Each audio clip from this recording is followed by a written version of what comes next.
आज सकाळी 10 वाजता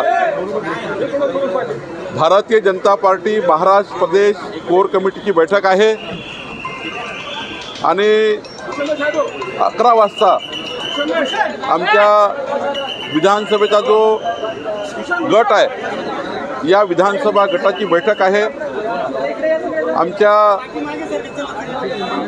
या बैठकीकरता गुजरातचे पूर्व मुख्यमंत्री पंजाबचे प्रभारी विजय रूपानीजी या पूर्ण प्रक्रियेकरता आलेले आहेत।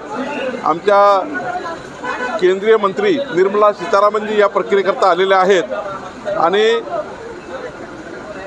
दोनही बैठका संपल्यावर आपल्याला या ठिकाणी पत्रकार परिषदेच्या माध्यमातून पूर्ण माहिती आम्ही देणार आहोत।